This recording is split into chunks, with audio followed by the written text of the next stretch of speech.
Katatapos lang natin mag-skin prep, gagamitin ko for today. Sabi ko naman sa inyo kapag mga small errands, 'di ba? Tinted sunscreen ang ginagamit ko. Yung SPF 50 PA+++, ibig sabihin mataas ang protection niya sa mga UVA, sa mga UV rays dyan na nagkakos ng premature aging, sun damage, saka ng mga dark spots. Kaya dyan, kahit anong panahon, mainit, maulan, or kung ano man yan, dapat naka-sunscreen kayo. Yan ang wag na wag niyong kalilimutan. Bago mag-makeup, naka-sunscreen dapat.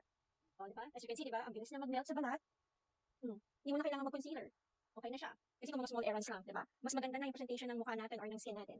So, naglalagay din ako sa leeg. Para syempre medyo pantay ang ating kulay. Para mas pantay ang ating kulay. Tignan nyo. Diba? Maganda talaga itong mga tinted sunscreen. Hindi mo na kailangan mag-makeup. Diba? Konti lang, gora na. Pero syempre pag mga office, hindi mo na maging hypocrite. Nag-makeup talaga ako. So, ayan. Magagamit na ako ng lip tint. Ni Miss Claire's Clarigo. Para sa aking shade. Para mabuhay na buhay yung ating shade.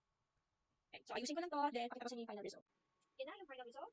Ganito lang ako, hindi na ako nag-blower. So, kita nyo naman, nasuot ko pa nga yung aking pambahay from Unique Trends. So, ito na po. Punta na kami ng mall, saka sa leeg. Alam niyo naman, ayoko ko lang nilalagay sa leeg, yan bigay ko ng powder. Ayan, tapos ang perfume natin for today, A&K, Tease Your Shade. Napakabango nito, guys. Mag-Providence nito. Basta yun. Okay, sige po. Bye-bye! As you can see guys, na-even niya yung aking skin tone, nawala yung mga redness. Ang ganda ng projection ng face ko sa screen. At the same time, napakataas ng protection ng sunscreen na to. Kaya kung gusto nyo, check nyo po yung link sa Yellow Basket. Bella Skin Tinted Sunscreen.